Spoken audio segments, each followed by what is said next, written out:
Hola, ¿qué tal? Muy buenos días, buenas tardes, buenas noches. Nos está revisando en el portal de YouTube o en la plataforma de Educatic.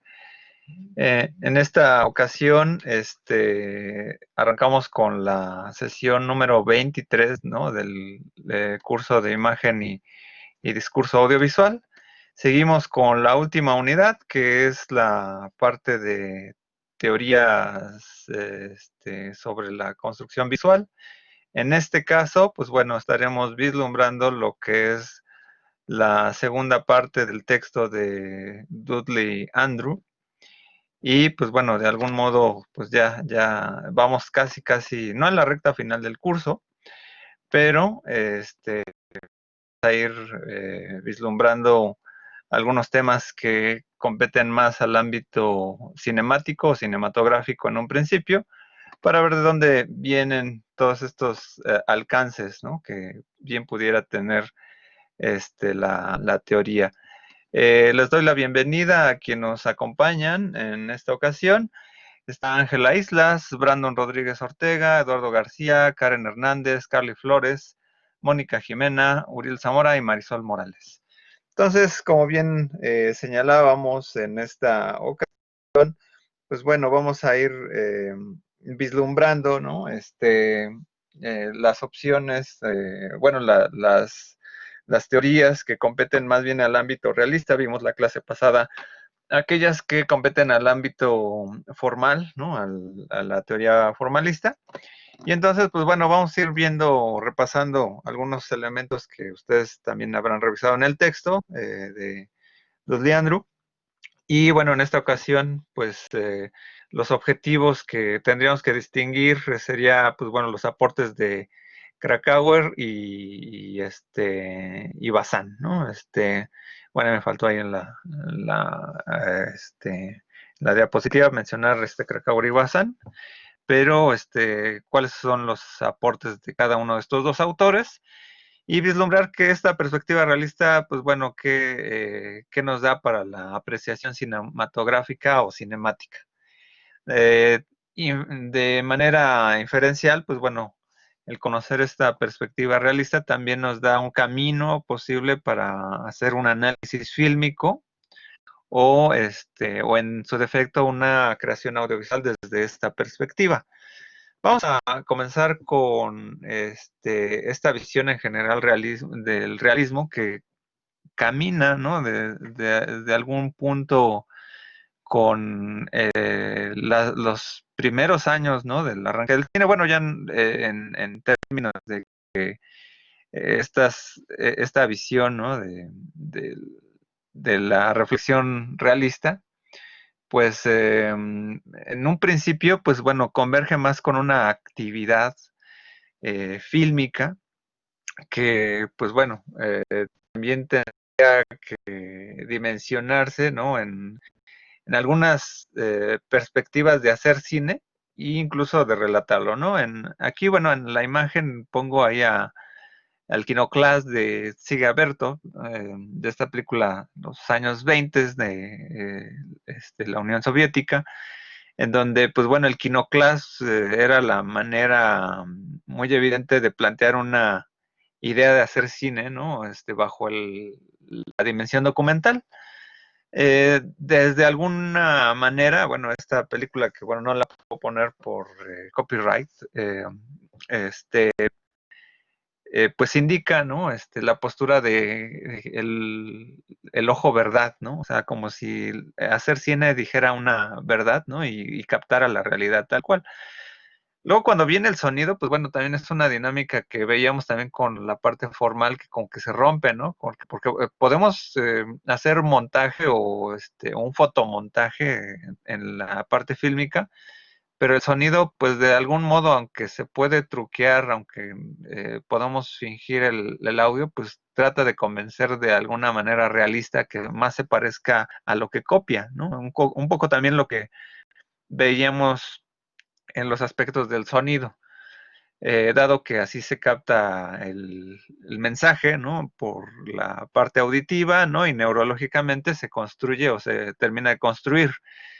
En esta parte, bueno, cuando se habla de la parte audiovisual, la conformación fotográfica y el sonido, pues bueno, tratan de darse en un equilibrio, que bueno, de ahí venían todas las teorías del contrapunto, todavía la parte formalista de Einstein. Pero bueno, hablar del sonido propiamente, pues es un registro determinado de la realidad. Y con la fotografía, pues obviamente solo le daría una perspectiva de verosimilitud mayor. Entonces, aquí el autor Dudley Andrew, ¿no? Señala la postura de Fouillade, ¿no? En el libro de la estética del cine, ¿no? Que, bueno, una perspectiva fotográfica a la vida misma, ¿no? Y aquí si nos vamos a un poco reflexionando sobre la parte formal frente a la parte realista, pues realmente son como dos aspectos, ¿no? Entonces, de algún modo parece que aquí en este arranque se vislumbra, ¿no? Una dimensión pues cuasi realista, ¿no? Casi fotográfica, ¿no? Con el documental, en donde pues de algún modo haría alusión que parece que esta teoría o esta visión realista a fuerzas tendría que vincularse con el documental, pero bueno, voy a pasar en este momento un extracto bueno, de la película de Nanook el Esquimal de 1922 de Robert Flaherty, quien, pues, es interesante porque es uno de los primeros documentales ya hechos y derechos, porque antes teníamos, como veíamos la clase anterior, las vistas, ¿no? Los tipos, más bien como al estilo Lumière o aquí en el archivo cinematográfico, tipo Gabriel Beire. Si lo confrontamos ya como una dimensión ya fílmica, ¿no? Este filme que ya dura más de una hora, es un largometraje, pues resulta que, pues bueno, estar apreciando un documental, pues ya no solamente habla de un carácter incidental sobre la ficción. Entonces, en esta película, pues bueno, se dimensiona ahí un viaje, ¿no? Con preguntarse cómo viven los esquimales. Y entonces, en esta dimensión, pues bueno, la parte como que documental se va arrancando, ¿no? Aquí llama la atención también otra parte, ¿no? Que eh, digo, para los esquimales, pues bueno, la vida en el hielo, ¿no? Pues obedece a ciertas épocas, ¿no? Y pues bueno, la filmación de algún modo, pues tendría que tratar de reflejar eso, ¿no? Lo que llama la atención es, por ejemplo, eh, pues bueno, aquí hace reflexionar un poco más bien el trabajo del investigador, dado que el investigador, pues, de algún modo parecería que el documental trataría de buscar una objetividad tal cual, ¿no? Pero cuando veíamos la parte del montaje, las cortes o sea, aquí pues pues trataríamos de entender que eso es lo que pasa en la vida de los esquimales, ¿no? Pero este aquí la posibilidad, ¿no? De cómo mantener un filme, ¿no? Que estén ahí viajando las personas, etcétera, pues ya hace una idea a lo mejor del posible trucaje, ¿no? Hay otras tomas, ¿no? No las tengo aquí en la mano, no nos daría tiempo. Cuando hacen las tomas, por ejemplo, a lo de un iglú, ¿no? Entonces, bueno, si se dan cuenta aquí en esta imagen, pues bueno, salen varias personas de esta canoa, ¿no?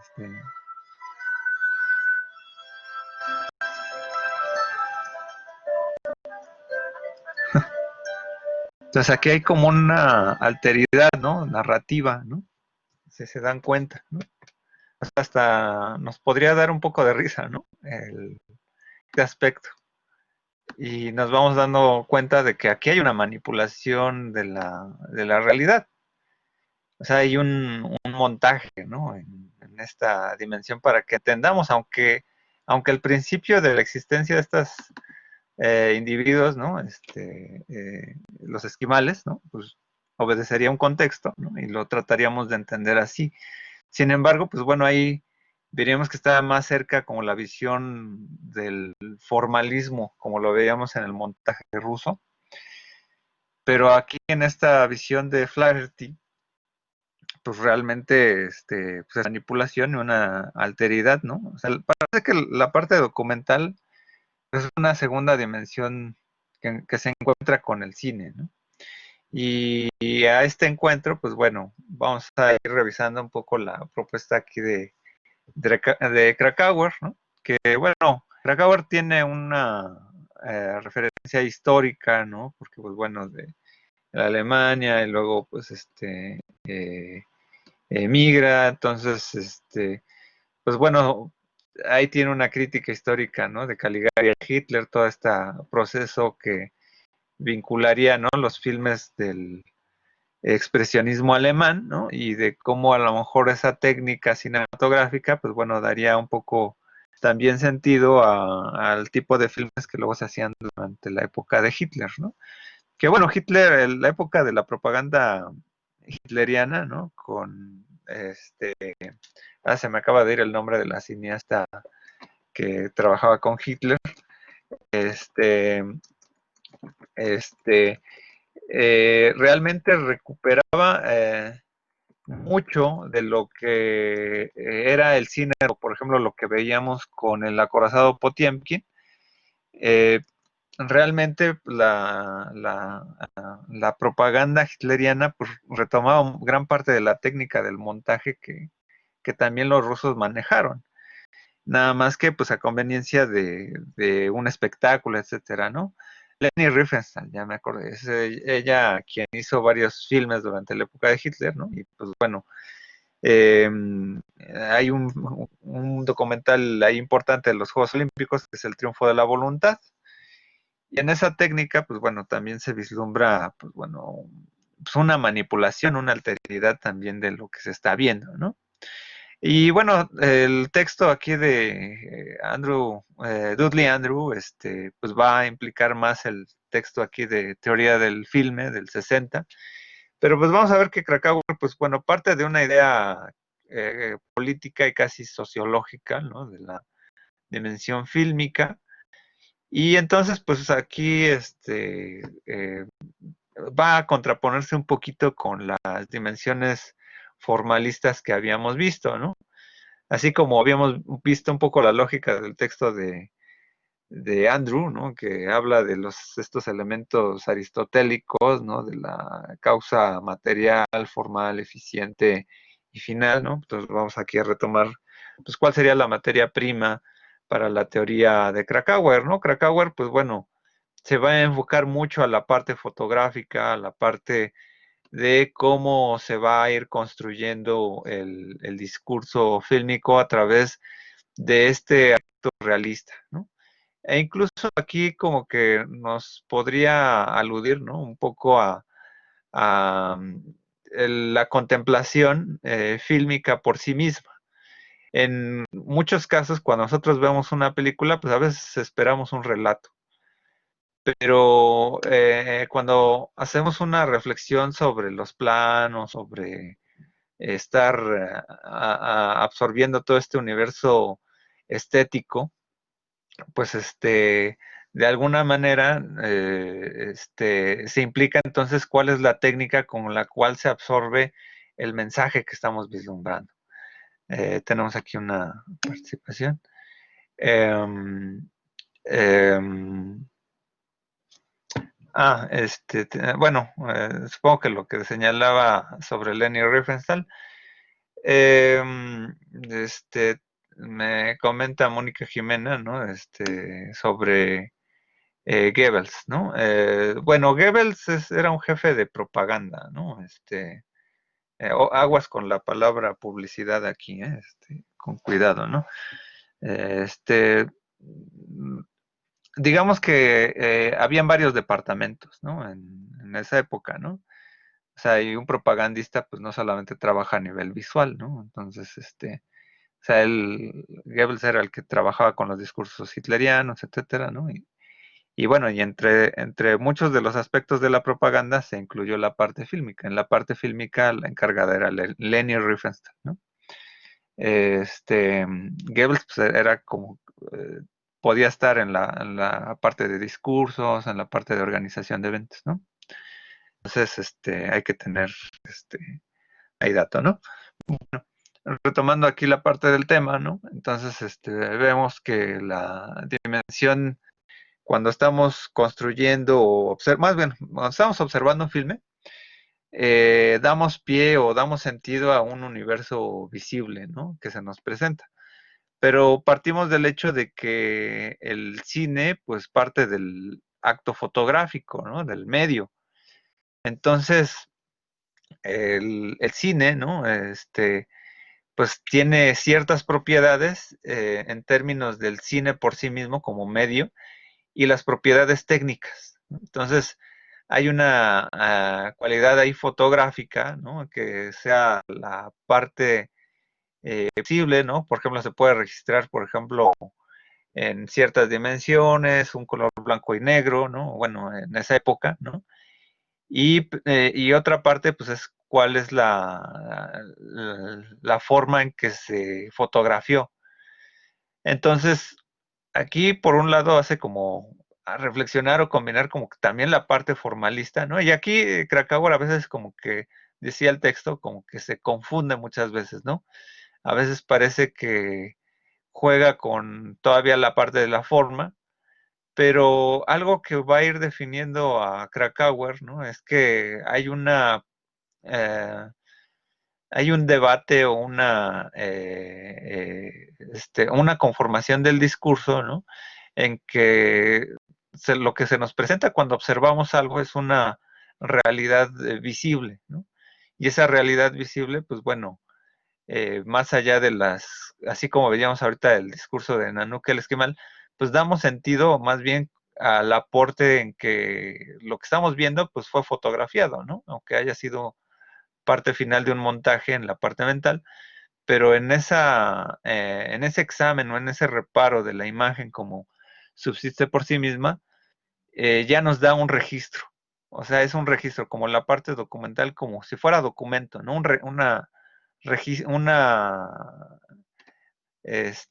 dimensión tangible, un registro de lo que se parte con la parte teca, ¿no? Entonces, aquí la materia y el uso están totalmente combinados porque, bueno, la dimensión del artista, ¿no? Pues como que también lo que trata de buscar es pues simplemente estar en una dimensión actual, ¿no? En una dimensión que le da una cierta libertad de registrar lo que él desea.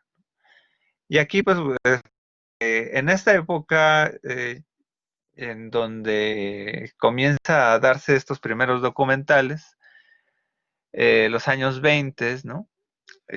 Habría que ver que, bueno, también comienza la época de las vanguardias, ¿no? Y desde la época de las vanguardias, ¿no? Se direcciona también lo que se llama el cine experimental, que es la ruptura muchas veces con lo que habíamos visto como en los años 10, ¿no? En los primeros años del cine, como las estrategias para dimensionar un filme, ¿no? Ahí estoy apelando un poquito a lo que veíamos con David Ward Griffith, ¿no? En la mezcla de danos para ejecutar un discurso determinado. Entonces, esto eh, parece que genera, ¿no? Como lo que aquí señalaría el texto, ¿no? Las formas composicionales, que realmente tendría que ser como cómo agrupamos las películas, cómo las agrupamos por géneros o tipologías, pero aquí cabe destacar, ¿no? Que pues el realizador, pues bueno, puede tener intenciones, ¿no? Para generar su mensaje, su discurso. Y entonces puede partir como de elementos que ha visto, ¿no? Estoy pensando, por ejemplo, muchos de los cineastas que se fueron conformando en las primeras décadas del auge del cine, pues lo que tenían primero a su paso eran las de los Lumière, luego comenzaron a ver los filmes de Méliès, y luego pues a lo mejor las películas de los primeros años 10, donde ya comenzaban a ver alguno que otro plano en la ruptura teatral, Pero si vemos esta parte evolutiva, pues bueno, al principio se ejecutan muchas películas en términos casi cuasi teatral, ¿no? Como las de Méliès, los planos amplios, ¿no? En el caso, pues, por ejemplo, ya de los primeros, la primera década, ¿no? Del siglo XX, ¿no? Pues ya comienzan a romper. Pero en esta parte, ¿no? Cuando ya se establece este lenguaje, o este primer lenguaje, ¿no? O esta primera tendencia, entre el año 10 y el año 20, ¿no? Frente a ello vienen las vanguardias, ¿no? Y pues a lo mejor rompen, ¿no? Entonces, en vez de seguir con estos patrones, pues hay una ruptura, ¿no? Aquí, pues,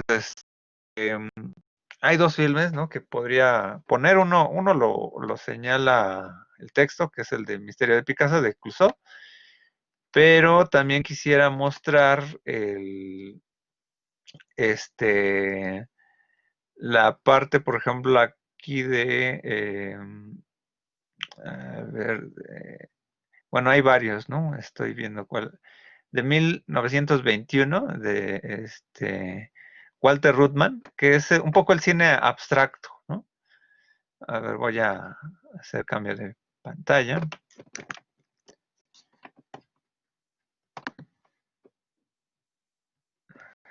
Ahorita lo pongo.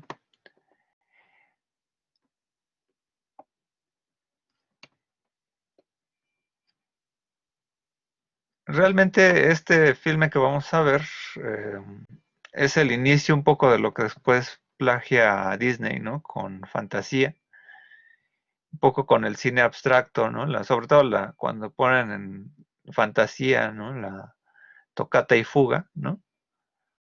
Ahí ya se menciona gran parte de toda esta escuela europea de la animación, ¿no?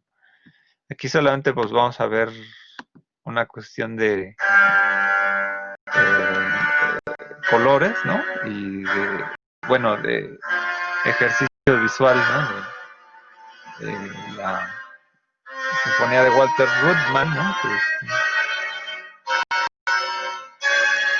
Que aquí ya un poco parte de la teoría del contrapunto, ¿no? A lo mejor, pues si vemos este filme, a lo mejor no nos sorprende cuando vemos los protectores de pantalla ahora, ¿no?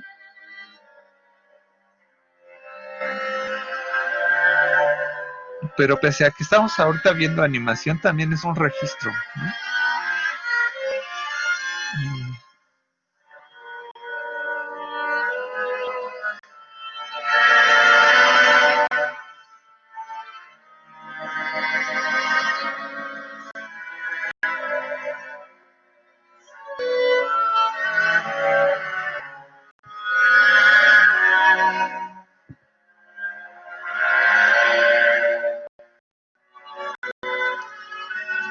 Un poco pensando en las vanguardias, ¿no? Pues obviamente es una ruptura con lo que se había visto, ¿no? Incluso dentro de las propias condiciones de animación, ¿no? La animación pues había sido también hecha, bueno, Gertie el dinosaurio, ¿no? En los años 10, ¿no? Por ahí, ¿no? Las primeras animaciones, ¿no? Pero una animación abstracta, pues como que rompería, ¿no? Con todo este aspecto, ¿no? Entonces, realmente este juego de luces, ¿no? Que hace Ruthman, ¿no? En este opus, ¿no? ¿Cuál es el sentido, ¿no? Que converge con lo que estábamos viendo, ¿no? Que hay una libertad y hay una ruptura de los moldes, ¿no? De las formas como si ya estuvieran establecidas, ¿no? Entonces, aquí como esto coadyuva un poco a la teoría realista, ¿no? Porque dices, bueno, si pensamos como la realidad, uno diría, pues bueno, esos son colores y etcétera, ¿no? Son cosas abstractas, ¿no? Pero esta parte de la dimensión del realismo es por parte de un registro, pero sobre todo de una libertad que no encaja frente a la tradición formal. Entonces ahorita voy a poner esta parte de Clusot, que ya son varias décadas después, ¿no? Y es sobre Picasso, ¿no? Vamos a...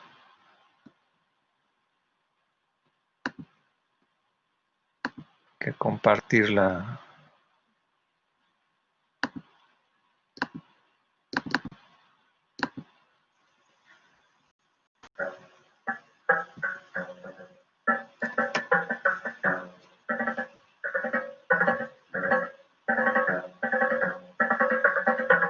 Es del 56, ¿no?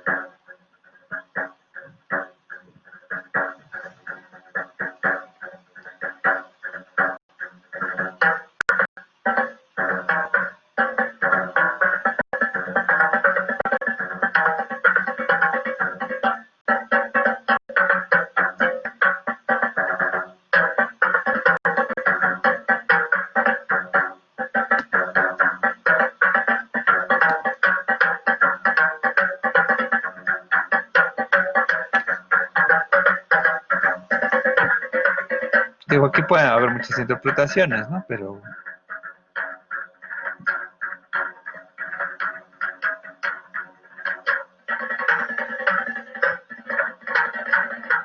aquí sí parte del hecho de la pintura de Picasso, ¿no? Como un estilo, como una persona, ¿no? Bien.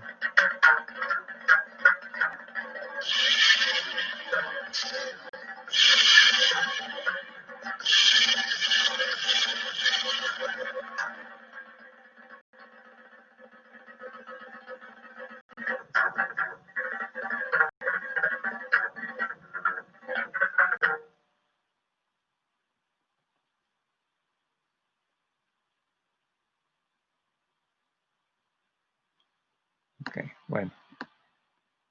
Entonces aquí, aquí va por la deconstrucción, etcétera, pero bueno, es una propuesta que en esa libertad, ¿no? Pues realmente es una animación, pero parte pues de un estilo, ¿no? De una persona real, ¿no? Entonces, pero más allá de vislumbrar, ¿no? Este carácter como si fuera la dimensión, ¿no? Del realismo tal cual, ¿no? Pues bueno, eh, aquí lo que estamos aludiendo es la parte de la composición, la libertad de composición, que es también parte fotográfica cuando determinamos qué fotografiamos, ¿no? O sea, como si fuera la búsqueda también objetiva, ¿no?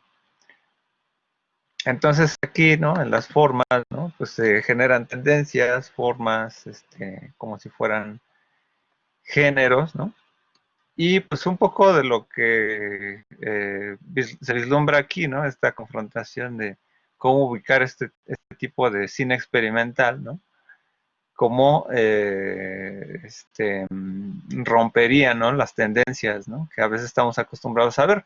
Que aquí se deriva un poco también la parte como de ruptura, ¿no? De la estructura de los relatos, ¿no? Quizá nosotros estamos muy acostumbrados a ver un cine así de abstracto, ¿no? Porque la mayor parte de cine que vemos en las salas, ¿no? Pues tiene una intención comercial, etcétera, ¿no? Salvo que vayas a la cineteca, pues a veces te puedes encontrar eso. Pero más allá de esto, dimensiona también una necesidad, ¿no? De la creación artística, ¿no? Y la posibilidad, ¿no? En que eh, eh, dimensiona, ¿no? Gran parte de la parte de abstraer una perspectiva del mundo.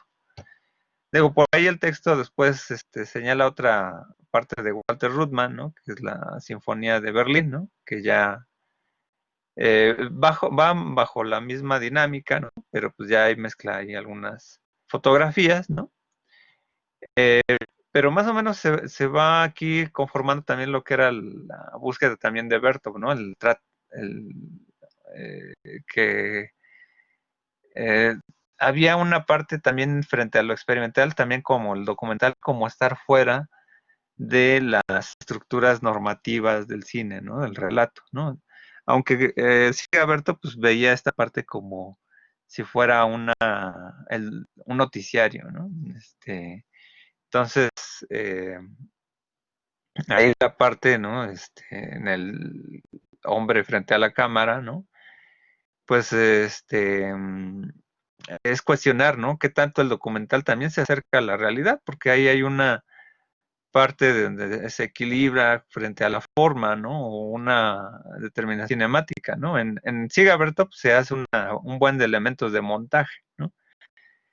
Y pues bueno, o sea, ante esto, ¿no? Pues se hacen estas rupturas, ¿no? Aunque cabe señalar, ¿no? Que pues bueno, de entre todas estas, bueno, estoy pensando también en el entreacto, ¿no? Como también esta obra del 25, ¿no? Como una parte experimental, ¿no? Que se conjugaba con el teatro. Pero pues bueno, ahí la actualidad de estar viendo una obra y de repente ver una proyección de cine, ¿no? Pues bueno, son confrontaciones donde dices, bueno, ¿qué es lo que estoy viendo es real, ¿no? O me sigo con la trama que estoy viendo, ¿no? Eh, Así, pues bueno, lo mismo, ¿no? En el caso de estos documentales tipo Nanook, ¿no? Pues también ahí hay una ruptura, ¿no? Hay una posible manipulación. Y entonces cuando pensamos, por ejemplo, en algunas tendencias, ¿no? Ya hablando como de los años 50, ¿no? Cuando viene lo que es el neorrealismo italiano, ¿no? Que se comienza a filmar en una ciudad devastada por la guerra y habla de los aspectos de la pobreza, ¿no? Como el ladrón de bicicletas, Alemania año cero, tienes ahí los escenarios reales, ¿no?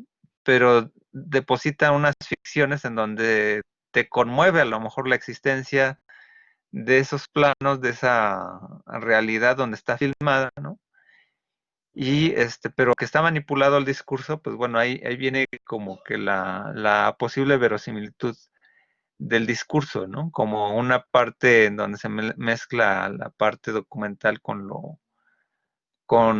la manipulación, ¿no? O más bien decirlo, como hay cine de ficción que puede ocupar el realismo, ¿no? Aquí hay también una base que va a profundizar todavía un poco más basada.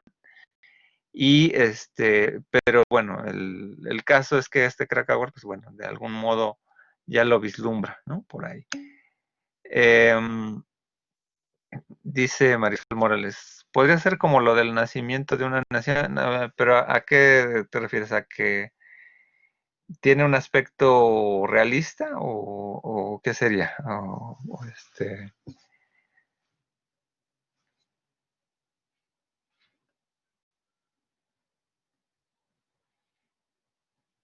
O como qué sería, bueno, no sé, o sea, a la parte del, o en qué parte, no sé, Marisol.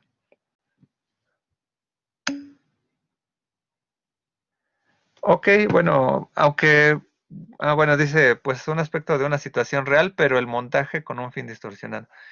Bueno, ahí la distorsión, pues sí, pues, bueno, fíjate, aquí más bien me llama la atención algo que se ha relatado muy, muy recientemente con lo políticamente correcto, ¿no? Un poco pensando ahora en los discursos, por ejemplo, los dibujos animados de Tom y Jerry, ¿no? Donde ponían a personas afroamericanas, ¿no? En términos de que eran los sirvientes, ¿no? O, por ejemplo, lo que el viento se llevó, ¿no? Que la romantización de la época del sur, etcétera, ¿no?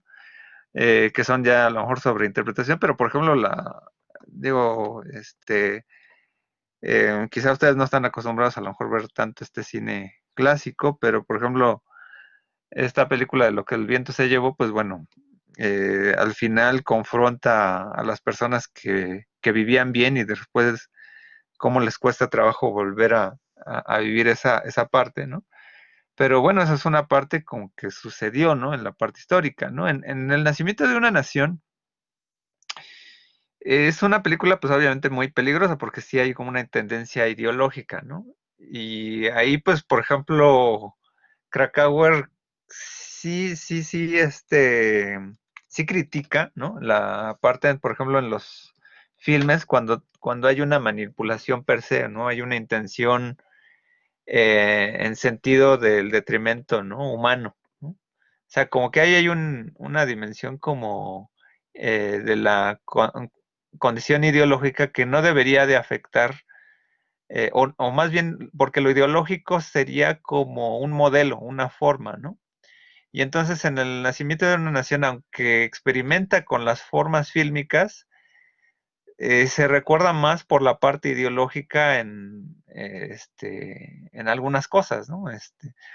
Entonces, mmm, desde esa parte, ¿no? Si lo viéramos en términos incluso como de propuesta fílmica, incluso también se le recuerda más por la dimensión formal, ¿no? Entonces ahí a lo mejor, ahí sí hay una manipulación más dada, ¿no? Y ahí no estaría como de acuerdo en verlo ahí, como que no es un cine realista, ¿no? Eh, puede, en dado caso, acontecer algunas escenas. Por ejemplo, la escena que vimos la clase pasada de los gatitos, ¿no? Y que están ahí las personas, ¿no? Sentados por ahí.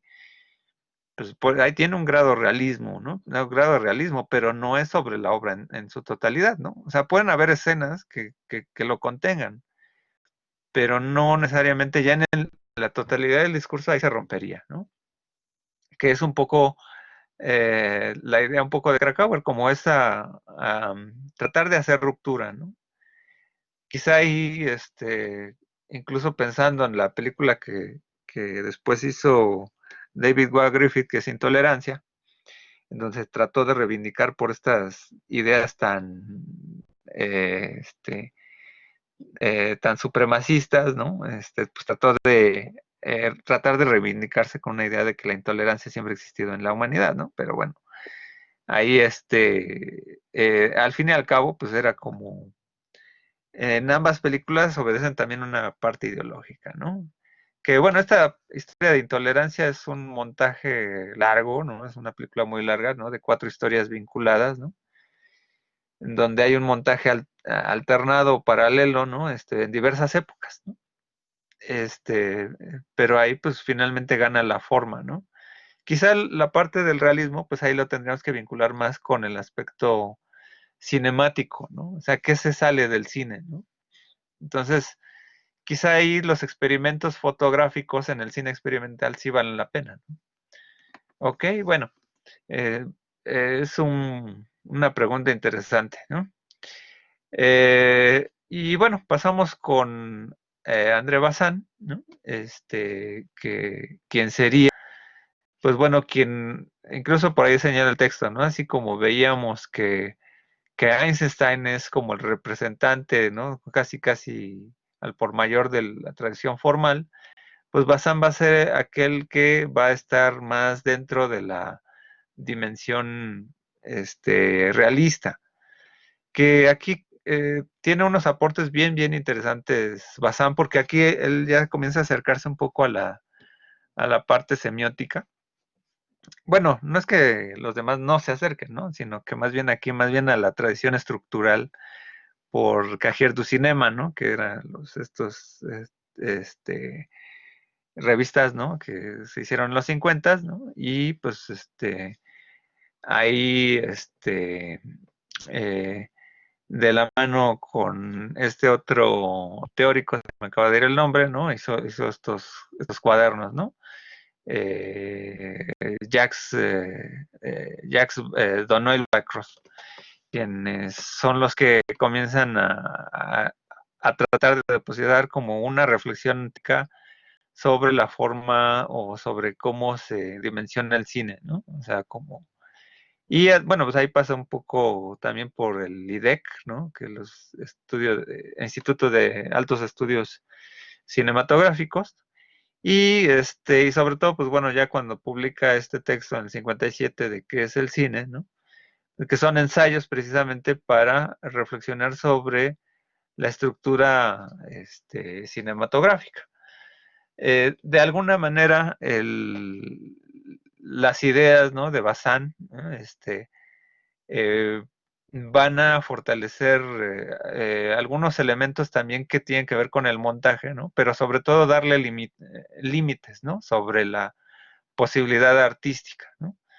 En esta parte, ¿no? Vamos a pasar como a la parte de lo que es la materia prima, ¿no? Así como la causa material, ¿no? En lo que él toma en cuenta, ¿no? En este texto pues bueno,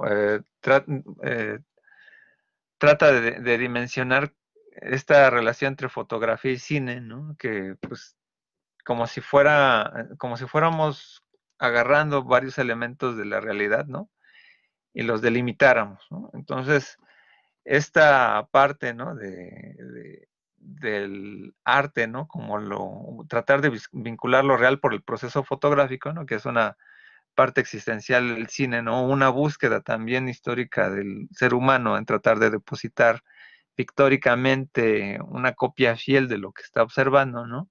Pues dice, por ahí esa parte es como tal, como lo señalaban un poco inmanentemente la parte experimental de los Lumière, ¿no? Como tratarlo como un elemento fílmico tal cual, ¿no? Solamente que aquí, para Bazán está más vinculado con la parte de la expresión. O sea, aquí la realidad no es tal cual, ¿no? Porque de hecho es interesante cuando se habla de realismo, el ismo, ¿no? Como es un análisis de la realidad, ¿no? Y ya hay una separación de lo real, ¿no? Eh, podemos encontrar cosas afines, ¿no? Como también la señalaba Krakauer, ¿no? Entre la parte de la substancia, ¿no? Y la parte técnica, ¿no? Pero aquí la parte cinemática, ¿no? Está vinculada más también con lo que está más dentro del propio medio, ¿no? O sea, si lo que veíamos en el formalismo a lo mejor estaba vinculado entre el medio y el espectador, eh, aquí parece que hay una determinación, ¿no? Afín, ¿no? Porque bueno, sí apela un poco al psicologismo, pero sí dentro de la parte del creador hacia a la construcción del filme, ¿no? Entonces aquí, bueno, hay una cita que retoma este Andrew, ¿no? Que dice, por primera vez, entre el objeto original y su reproducción interviene el instrumentalismo de un agente no vivo, ¿no? O sea, se refiere a la cama, ¿no? A la cámara, ¿no? Entonces, por primera vez, la imagen del mundo es formada automáticamente sin la intervención creadora del hombre, un poco haciendo alusión a la parte pictórica, a la parte de la pintura, donde pues, tenía que haber una intervención del ser humano, ¿no? Así. Y dice, todas las artes se basan en la presencia del hombre y solo la fotografía saca ventaja de su ausencia. Y ahí me recuerda un poco también a esta idea, ¿no? Del quinoclás, del cine, ¿verdad? ¿No? De que es la cámara la que encuentra, ¿no? Es el testigo.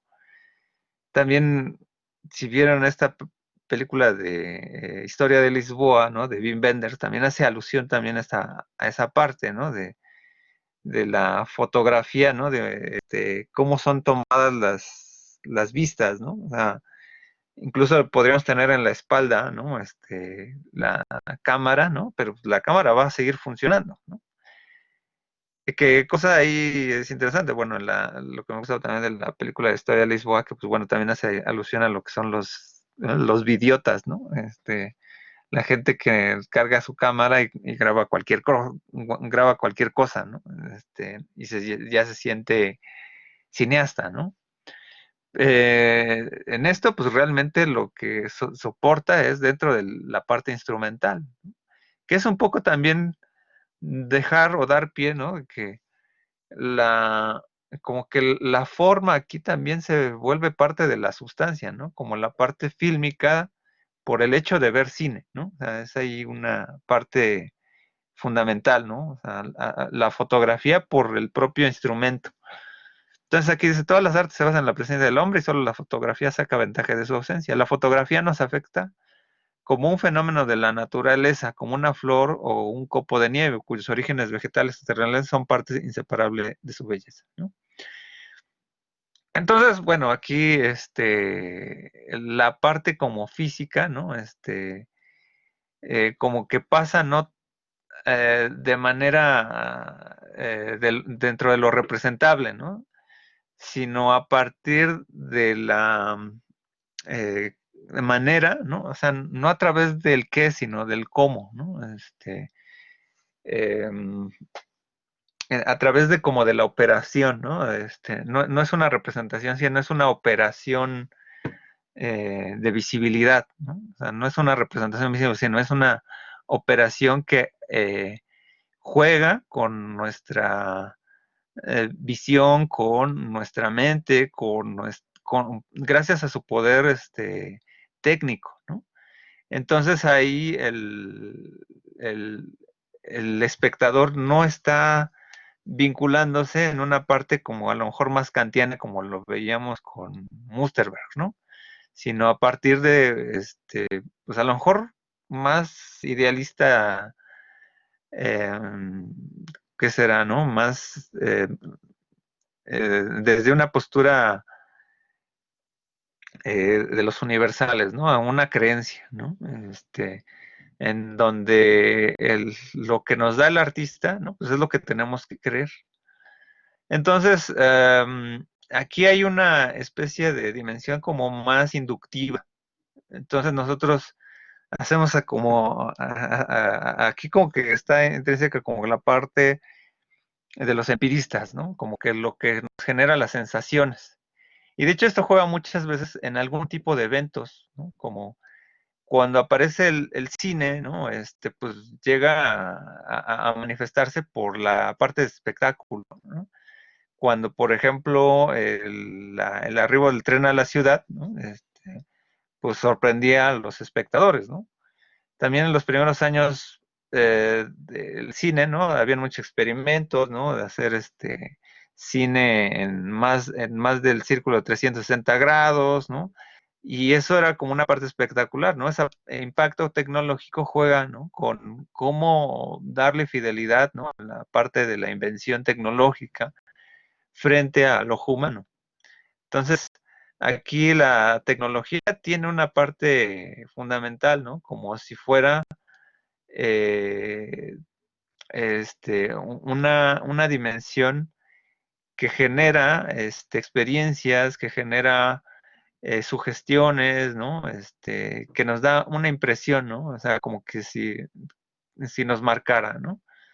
Entonces, aquí pues podemos ir viendo, ¿no? Que eh, estaba pensando un poco también, por ejemplo, hay espectáculos como el Circo del Sol, que pues bueno, ahí tienes que vivirlo, ¿no? O sea, si ves un video, ¿no? Del Circo del Sol, ¿no? De Riverdance, ¿no? O Lord of the Dance, ¿no? Como que, pues bueno, pues esa es una parte, bueno, podemos hablar de un realismo también, ¿no? Entre la fidelidad de captar las escenas, pero hay mucho montaje, ¿no? De cambio de tomas, etcétera. Pero hay en sí mismo son dos experiencias estéticas diferentes, ¿no? O sea, ver un evento grabado, ¿no? Es como ver un performance grabado a presenciar el performance, ¿no? Entonces, pues cada uno tiene una realidad en términos de la actualidad en que sucede, ¿no? Entonces aquí, pues luego, por aquí colaboraba con Bazán un cineasta, ¿no? Eric Romer, ¿no? Que hacía algunos documentales. Por aquí tengo uno, ¿no? Que realmente es como una entrevista, ¿no? Que habla con un poeta, ¿no? De Mallarme. Oh, este, vamos a ponerlo tantito, ¿no? Que de aquí viene también alguna bases que luego también va a retomar incluso el cine directo, ¿no? Que es algunas aplicaciones del documental, ¿no? Que es vislumbrar como el espacio, ¿no? Las entrevistas, etcétera, ¿no?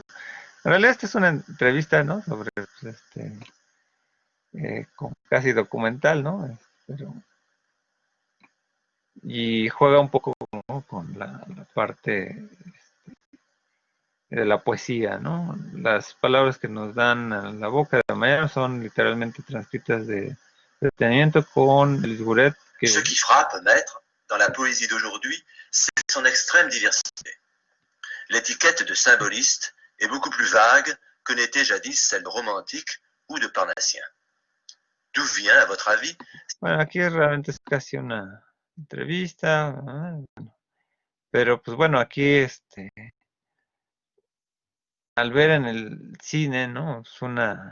Es la parte de documental o de una entrevista, pues da referencias a esta parte del documento, ¿no? De este axioma de buscar como la objetividad, ¿no?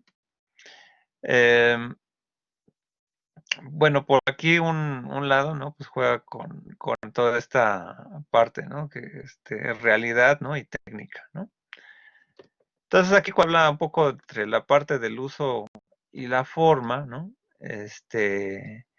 Pues realmente se va a acercar a la parte también del montaje, ¿no?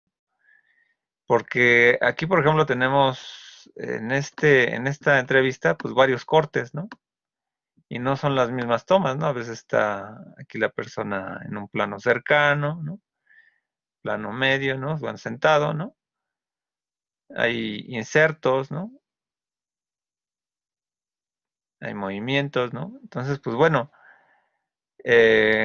habla mucho de esta condición de cómo entonces vamos a usar el montaje, ¿no? O sea, el montaje con qué sentido puede tener sus límites, ¿no? O sea, aquí pues adereza mucho la conversación, ¿no? Para que no esté tan monótona la entrevista, ¿no?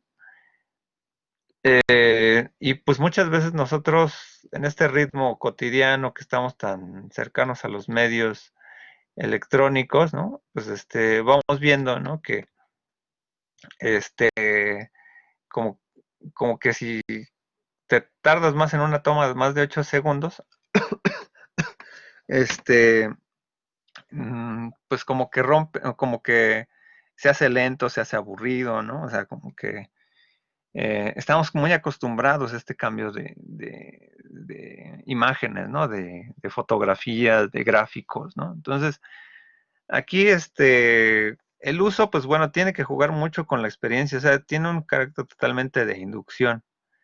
Entonces aquí el significado se da muchas veces, o más bien la búsqueda, ¿no? En el uso, es generar significados, así como tal veíamos también con estas partes plásticas en los años 20, ¿no? Pues generar sentido, ¿no? Tengo por acá un documental, ¿no? De John Grierson, desde el año, a ver si es de 1934. Bueno, vamos a poner primero a propósito de Nice, uh, de Jean Vigo, ¿no? Este filme juega más como hacía Sigaberto, la ópera, una ópera visual, ¿no? Una sinfonía visual. Y aquí entonces, pues, no podremos criticar más bien la parte de la fotografía, ¿no? Sino el sentido de cómo el montaje, ¿no? Nos da una idea, ¿no? Determinada. Aquí lo voy a poner, ¿no? La música es muy bonita.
Ya está ahí. Digo, por ahí está en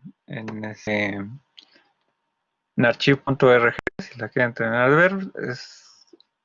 Es una sinfonía documental, sinfonía visual, que obedece mucho como a esta tradición como decía Berto, ¿no? Eh, pero lo interesante aquí, que nos señala el texto, ¿no? O sea, un realizador tiene dos posibilidades, ¿no? Como que eh, de cómo manipular, ¿no? Algunos aspectos de forma, ¿no? Dentro de lo que está captando, ¿no? Para dar una forma a la realidad que está vislumbrando, ¿no? Y en esta parte, bueno, hay otra posibilidad, ¿no? Que para dar el contexto, ¿no? De estos gráficos, de estas fotografías, utiliza el montaje, ¿no? Porque entonces, si vemos aquí, por ejemplo, en estas vistas, ¿no? Ya mezcladas, ya como montaje, ¿no? De Jean Vigo, ¿no? Vemos la playa, por ahí utiliza a propósito unos muñequitos, ¿no? Entonces, pero lo importante es cuál es la relación entre cuadro y cuadro, ¿no? Entonces ahí como que la compaginación, la mezcla, ¿no? Da un montaje en donde nosotros ya nos da un aspecto más bien de una realidad determinada, ¿no? O sea, incluso hasta se nos puede hacer como incluso cómodo, ¿no? Estar ahí afuera, ¿no? Estar ahí en la mañana, ¿no? Cuando están poniendo ahí las mesas del café, ¿no? Eh, pero esta doble posibilidad, ¿no? Que tiene el cine, ¿no? Ya como el lenguaje, ¿no? Este, o sea, podríamos determinar, ¿no? La forma, ¿no? De la realidad, ¿no? A través de lo que nosotros encuadramos, ¿no? Pero la vamos como que la parte documental pura, ¿no? Así como si hiciéramos nada más las puras tomas tipo cine directo como en los años 70, ¿no? Donde pones una entrevista de 8 horas, ¿no? Y ese cine, ¿no? Casi, casi. O incluso como el cine de Warhol, ¿no? Que pones 24 horas, ¿no? Nueva York.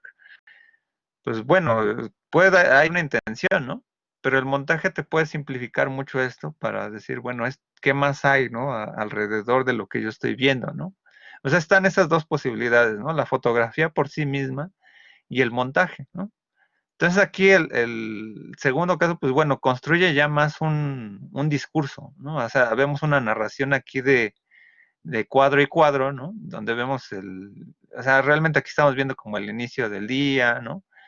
Eh, Estamos de alguna manera viendo como una especie de crónica, ¿no? De cómo es Niza, ¿no? Entonces, y nos va dando como aspectos, ¿no? Y estos aspectos pues nos van dando, ¿no? Nos van estilizando como que en la mente, ¿no? Es decir, cómo es este contexto, ¿no?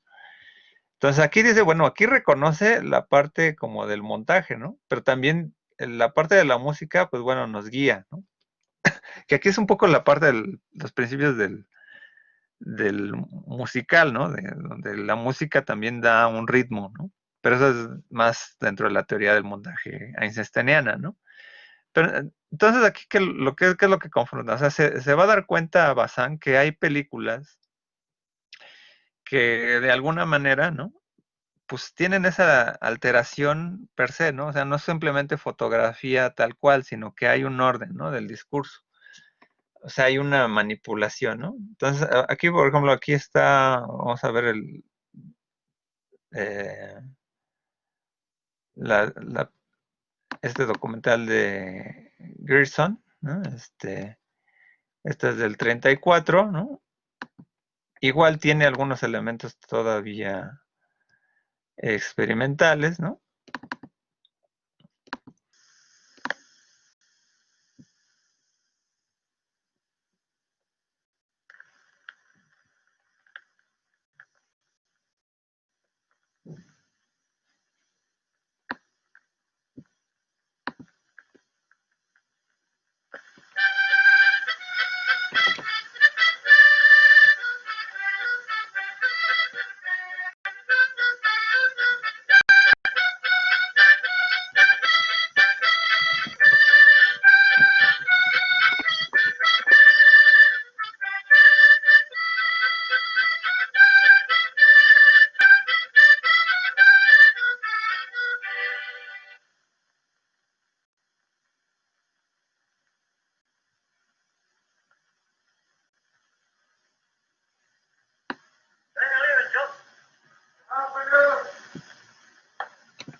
Pues aquí es todo el aspecto del barco, etcétera, ¿no? Juega mucho con los aspectos, ¿no? Nos da un contexto. Grierson, bueno, fue un documentalista muy famoso, ¿no? De, este, de Escocia, ¿no? Entonces, digo, fue más famoso por una película del 29, eh, Drifters, ¿no? Pero bueno,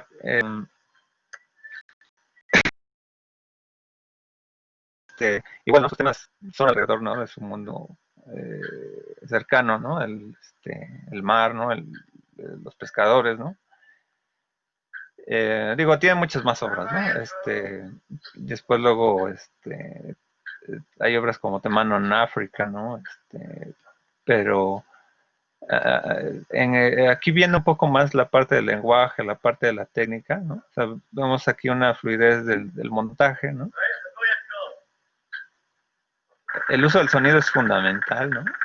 ¿No? Que nos da una verosimilitud mayor a lo que estamos viendo, ¿no?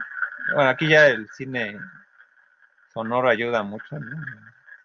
Es el 34, ¿no?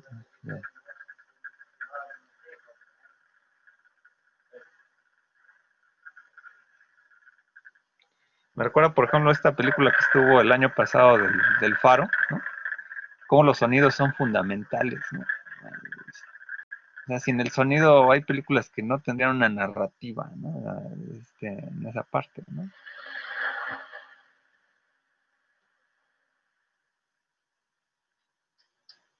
Y aquí es una dimensión de la precisión cinematográfica, ¿no? La parte de la contemplación, ¿no?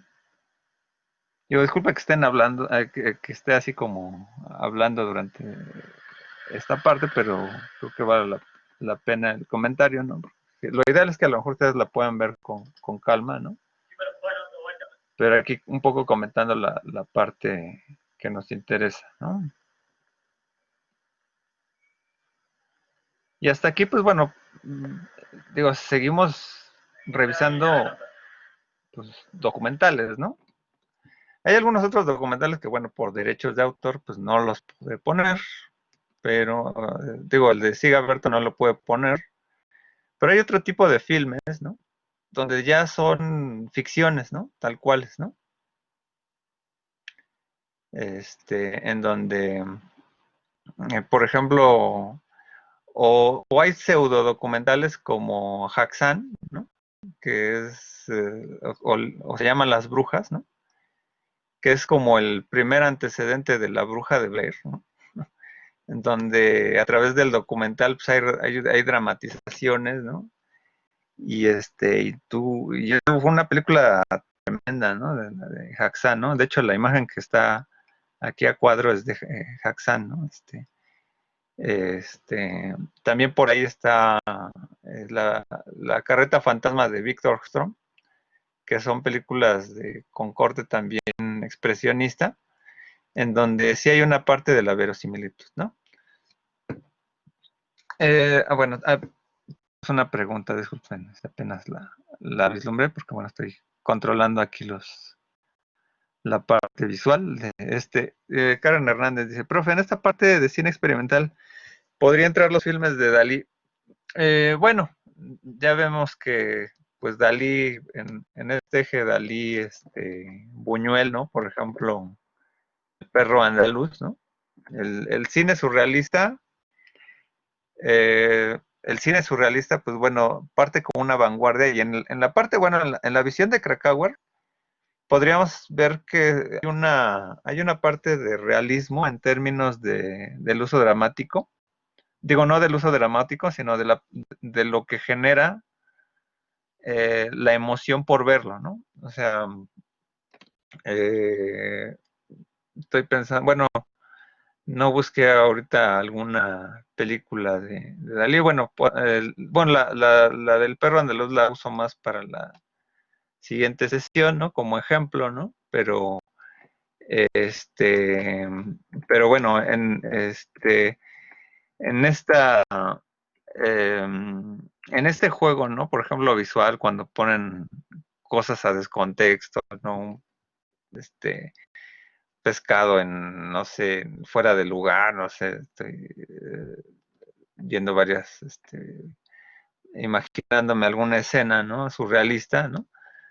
Eh, pues digamos que lo realista parte más bien como el análisis de la sensación, o sea, cuando vemos, por ejemplo, creo que el perro andaluz es más claro, ¿no? Por ahí, ¿no?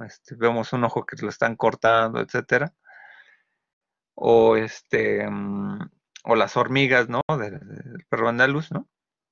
Este, pues por ejemplo ahí, hay una ruptura, ¿no? Pero ahí se vincula más como la característica de forma y de sueño, ¿no? Entonces, ahí hay una mezcla, ¿no? O sea, quizá lo que pasa con Bazán es que como se acerca un poco más bien a la parte documental, ¿no?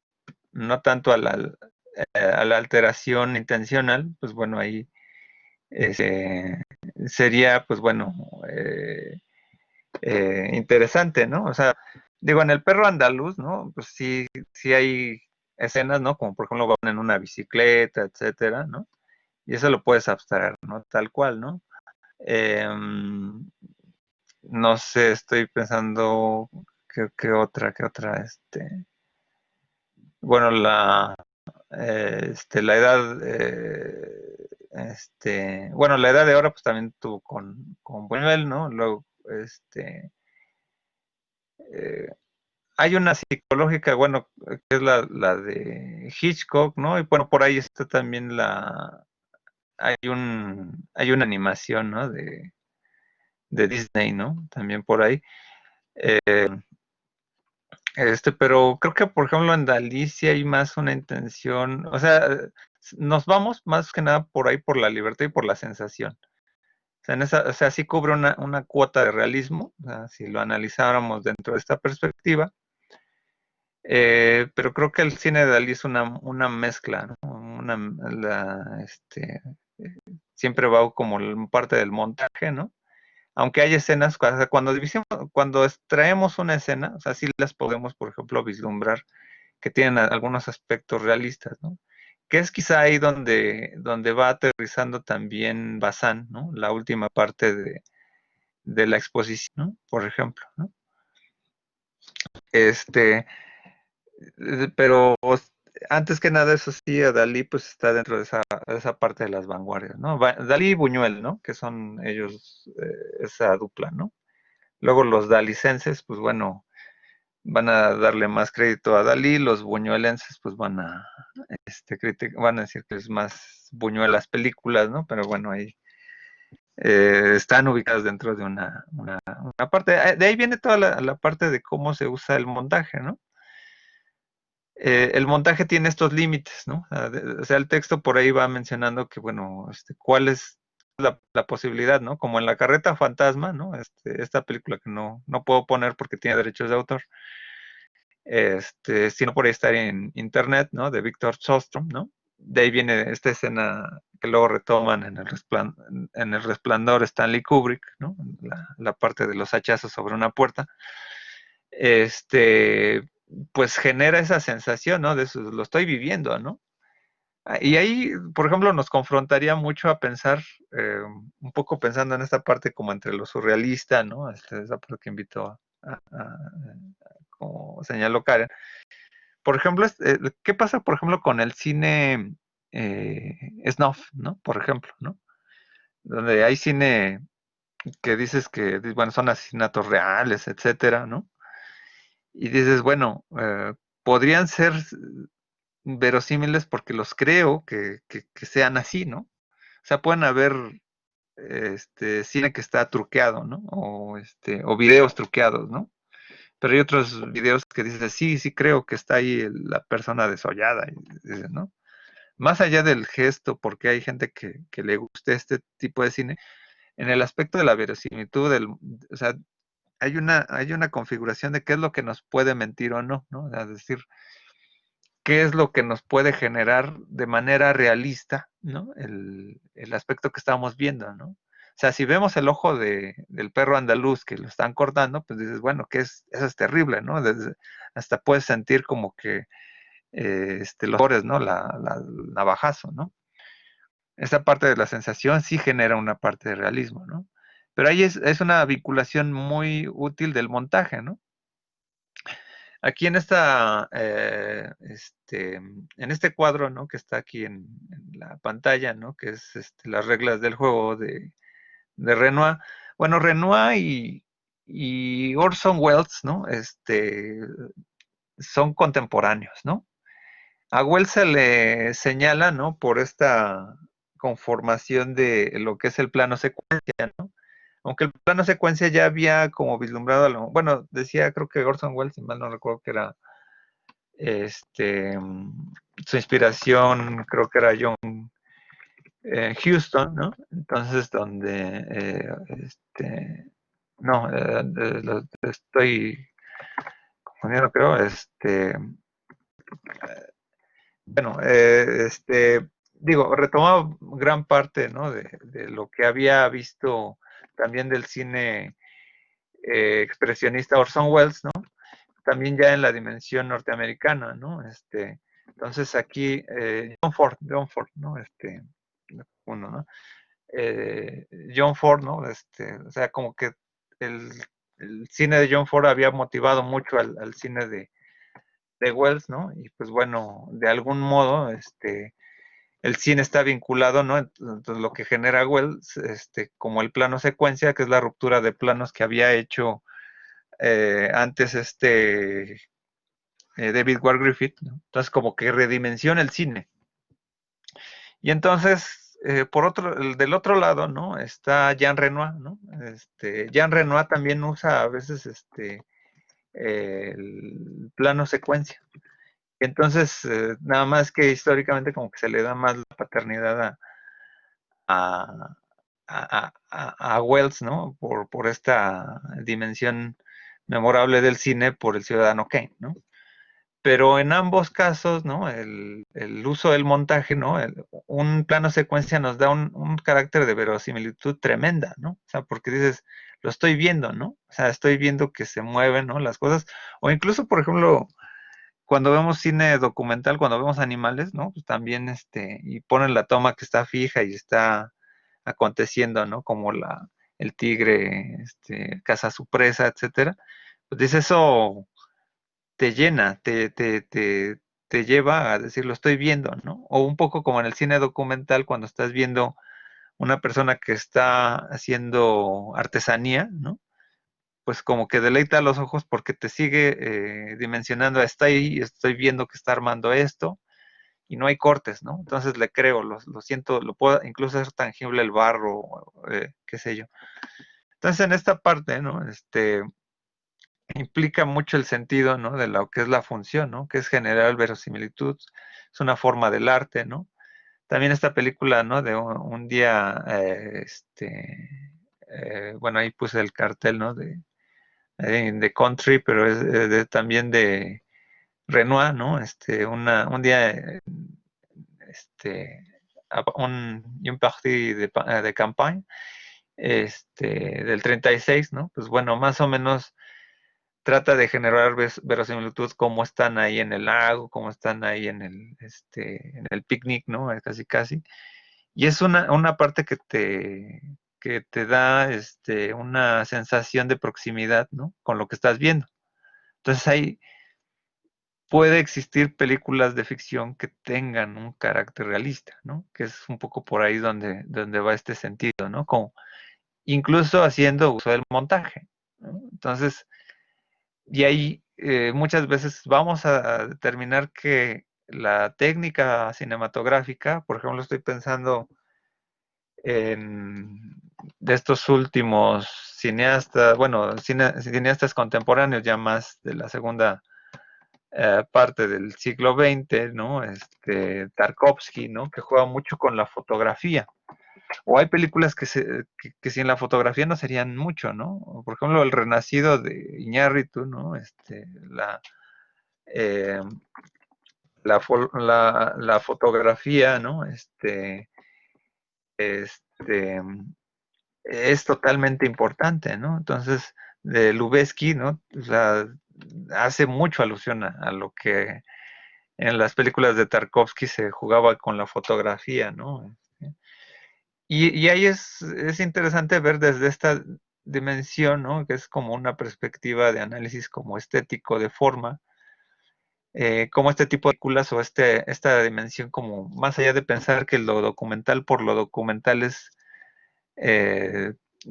como si habláramos como el documentalismo en una película de ficción, ¿no? O sea, como la documentalosidad, ¿no? En una película ficticia, ¿no? Y hay películas que juegan con ello, ¿no? Por eso también hay películas que juegan con ese realismo cuando son estas películas de registro visual como si fueran una cámara de video, ¿no? O sea, tipo Cloverfield, ¿no? Donde dice, ay, sí, o sea, tiene un aspecto realista porque es como una cámara, ¿no? La bruja de Blair, ¿no? O paranormal, ¿no? Entonces juegan ahí con virtudes aunque sabes que son ficciones, te las cuentan como si fueran ellos, ¿no? Entonces aquí lo que estamos vislumbrando es, ¿no? Que la postura realista se vincula con una afinidad al documental, pero presupone una idea de no generar moldes. O sea, por ahí va un poco la idea, ¿no? O sea, la ruptura, ¿no? Desde esta parte. Bazán dimensiona su aterrizaje en su uso, incluso en cine de ficción. Y en el caso de Krakauer, pues se beneficia la parte de la libertad de expresión. Incluso ahí, incluso la animación puede tener un carácter realista por no estar dentro de los moldes, ¿no? Ser aformalista, ¿no? Por decirlo de una manera, ¿no? Entonces, es más o menos como em, pues se va vislumbrando, ¿no? Esta parte, ¿no? Estoy buscando a ver si tengo por acá un extracto de de Renoir que no me lo, a ver si,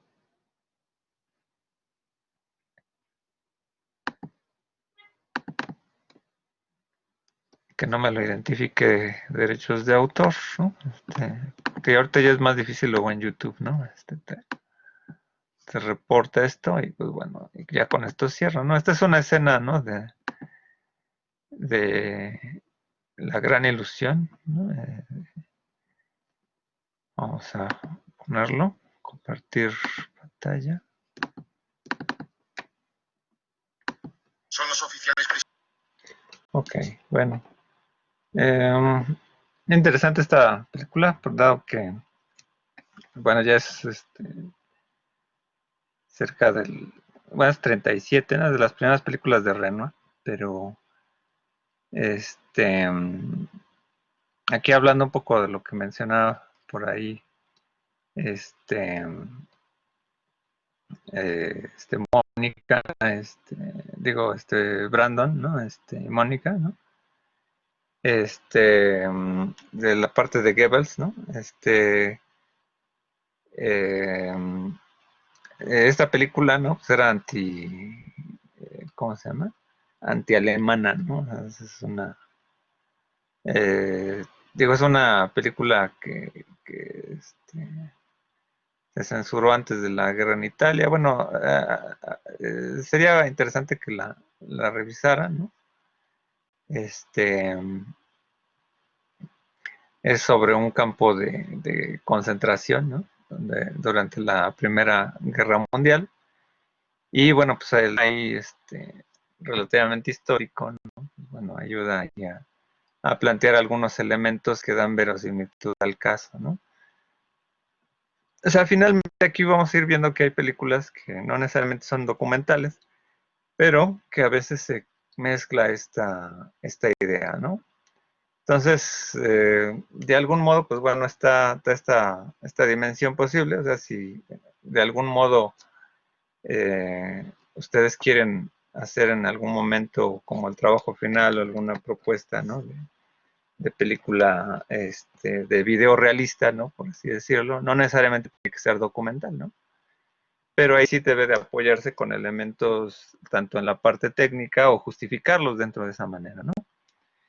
También esta parte de la dimensión del realismo, pues va a dar paso ya también a lo que es la conformación de las teorías semióticas que vamos a ver la sesión que viene, ¿no? Con Mitri y Christian Metz, o son una parte fundamental de llegar a este paso, ¿no? Entonces, que es importante vislumbrar cómo es la conformación de las dimensiones teóricas fílmicas a través de una estructura sintáctica tal cual, ¿no? Entonces, bueno, no sé si de aquí hay alguna duda, pregunta, comentario, qué opinan más bien sobre este tema, ¿no? O sea, siento que, bueno, aquí hemos visto hasta el momento 3 dimensiones del cine. 3 dimensiones, por así decirlo, ¿no? A lo mejor podrían haber mucho más, ¿no? Pero las más evidentes, que sería como documental, animación y ficción, pero que son las 3 caras del cine, ¿no? Y habría una cuarta que sería la del espectáculo, ¿no? Pero que esa parte espectacular, pues bueno, a lo mejor aquí en la teoría realista converge más con la parte de la emoción, ¿no? Pero estas 3 dimensiones las vislumbramos, pero todas las películas son animadas, ¿no? O sea, aunque haya actores, eso es un aspecto animado porque es un cuadro sobre otro, ¿no? Es documental, ¿no? Todas las películas son documentales por un aspecto de registro, no se hace un registro, ¿no?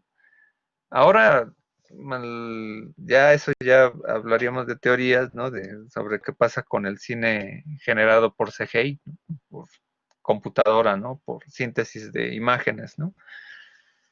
Que de algún modo, pues bueno, los datos, los colores, etcétera, pues bueno, al final, como producto final, cuando ya lanzas el mensaje, pues se queda un registro, ¿no? Aunque sea en un disco duro, ¿no? Y en la parte de ficción, pues es determinar qué es la parte representacional, que no es la realidad misma, ¿no?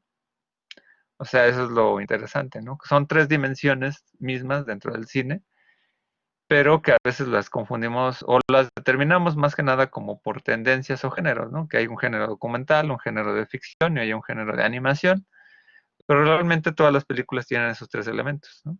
Y digo el cuarto de espectáculo porque en todo momento pues nos pueden llegar a generar expectación o no, ¿no? O sea, hay películas que en algún momento nos permiten tener esa dimensión, ¿no? Pero dentro de estas afirmaciones, ¿no? Que vemos, ¿no? Entre lo que hemos visto del formalismo, pues el formalismo a veces como que se apoya mucho dentro de la parte de lo que es la composición de lo que es la ficción y la parte, pues no hablamos mucho de la animación la clase pasada, pero sí en esa parte, por ejemplo, del realismo, ¿no? Como apoya en algún inicio aparentemente con el documental, en esa careta, ¿no? Que tiene el cine, ¿no? Y también una careta también de la animación por lo experimental, ¿no? Entonces, pero también inmanentemente retoma algunas cosas de la ficción, ¿no?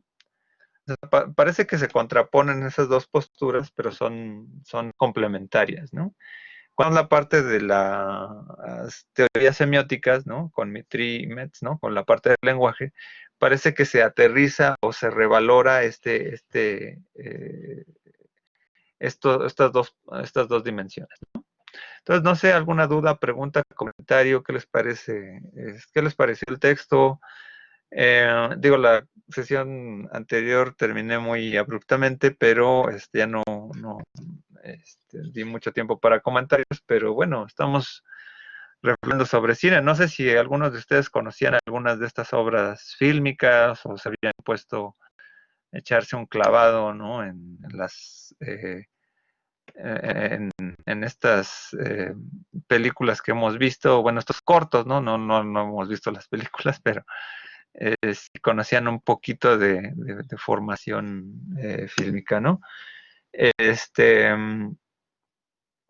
bueno, al final comento un poco si hay dudas más bien sobre trabajos o tareas, ¿no? Pero más bien ahorita sobre el tema quisiera saber los comentarios, ¿no?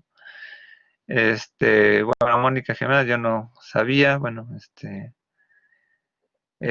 bueno, es importante aquí vislumbrar, ¿no? Qué es lo que conocemos, ¿no? Sobre la dimensión fílmica, ¿no? Ustedes son estudiantes universitarios, pues lo mínimo que se espera, ¿no? Pues es que su cultura visual sea un poquito más digna, ¿no? De un universitario, así como cuando se supone, ¿no? Que cuando se llega a la universidad, pues bueno, al menos la literatura universal ya se conocer al menos un extracto del Quijote, ¿no? De el Mio Cid o alguna obra de Shakespeare, ¿no? La Ilíada, la Odisea, de Homero, pues al menos, ¿no? Ya en términos, si ya están en comunicación, si están estudiando una materia de discurso audiovisual, pues al menos que conozcan quién diablos fue Lumière, quién diablos fue Méliès, quién diablos fue David Ward Griffith, quién fue John Ford, ¿no? Quién fue Victor Sostrom, quién fue a lo mejor el creador de Metrópolis, ¿no? De alemán,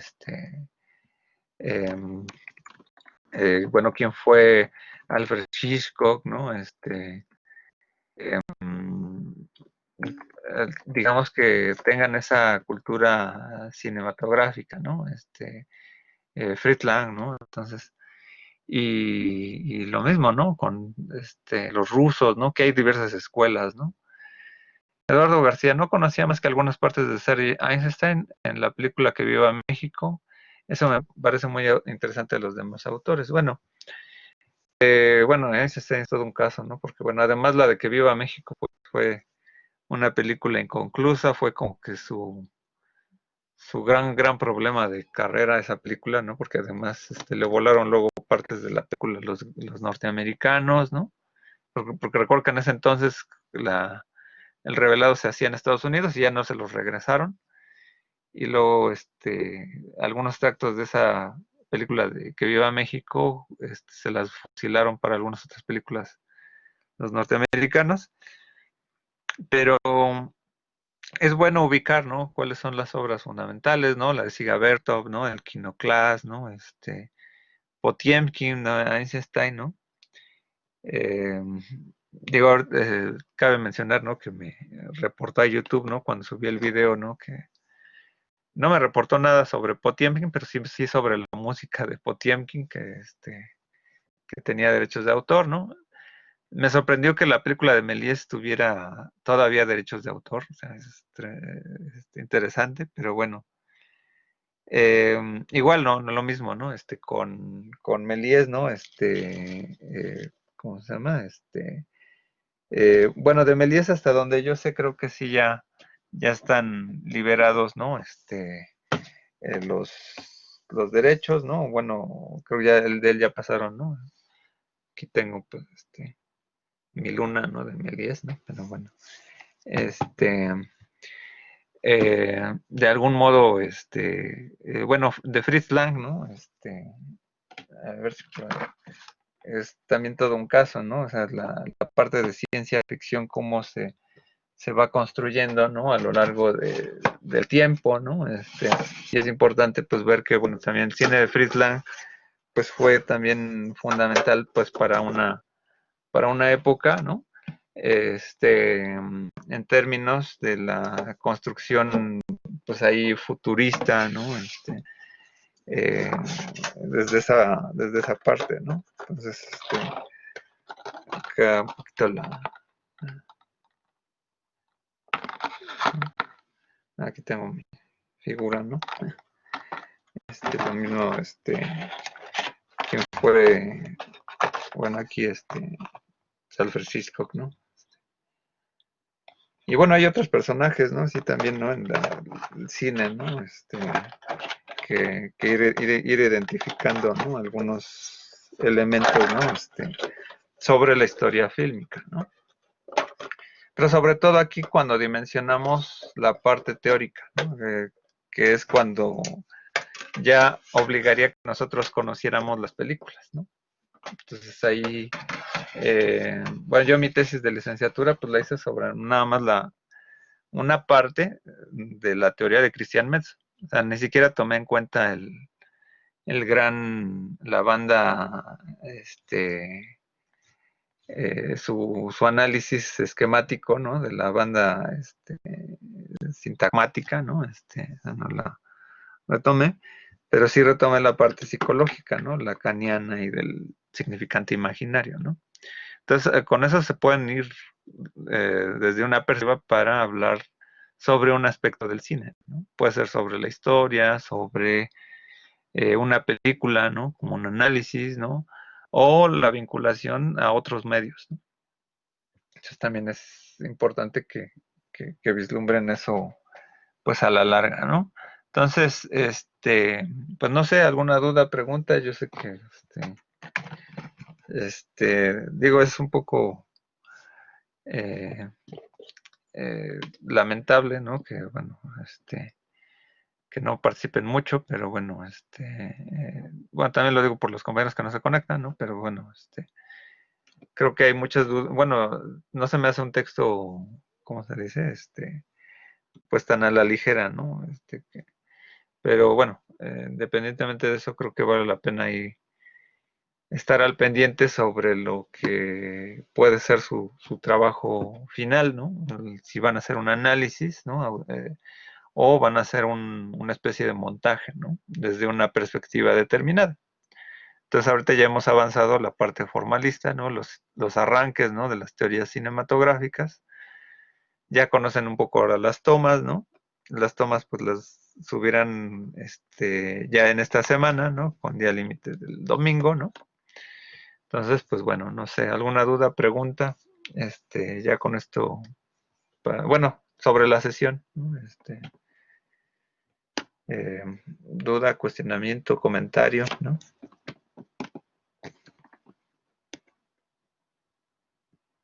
Nada más, bueno. Pues bueno, entonces ya con esto terminamos la sesión. Muchas gracias. Esta ha sido la sesión número 23 del curso de imagen y discurso audiovisual. Revisen la parte de Jan Mitri y de Christian Metz del texto de Dudley Andrew. Con esa parte cerraríamos la que es la parte del libro, ¿no? Es un libro muy sintético, pero nos ayuda a vincularnos dentro de una perspectiva de lo cinemático, ¿no? Aunque sea con el pretexto del cine, pero es solamente una de las dimensiones posibles, ¿no? Ya estaría alimentando un poquito la plataforma con algunos otros materiales audiovisuales que he encontrado por ahí para ver ya la parte tecnológica actual. Unos buenos videos que hacen reflexionar toda esta parte sobre cómo, tomando en cuenta esta parte o vinculada con la parte realista, ¿no? Puede ser importante vincular, ¿no? La parte de la tecnología como parte de la construcción fílmica. Dice Karen Hernández, por ejemplo, los filmes que no puede mostrarlos por derechos de autor, podría darnos los nombres y para buscarlos y verlos. Sí, bueno, de mientras, pues tienen que ver Ciudadano Kane, ¿no? Las reglas del juego de Jean Renoir, no la puedo poner. También por ahí un día en el campo, también de Jean Renoir. Otro de los filmes que no pude poner es el de Dziga Vertov, que sería el Kinoclass o el hombre de la cámara, el hombre, The Man of Camera, está en archive.org, pero no me permite YouTube subirlo. Es otro de los filmes que me tengo reportado aquí es La carreta fantasma de Víctor Sostrom, ¿no? Bueno, ahorita no hice la prueba con, con las películas de Fritz Lang, pero pues bueno, ya no me arriesgué bueno, con esa parte, pero igual voy a hacer algunas pruebas la siguiente sesión para ver qué filmes me permite subir para la clase de YouTube. Bueno, sin más, pues bueno, esta ha sido la sesión número 23. Damos gracias, bueno, nos acompañó Karen Hernández, Ángela Islas, Brandon Rodríguez Ortega, Eduardo García, Karen Hernández, Mónica Jimena, Uriel Zamora y mi mano derecha Marisol Morales. Muchas gracias a todos, nos vemos hasta la próxima y sigan adelante.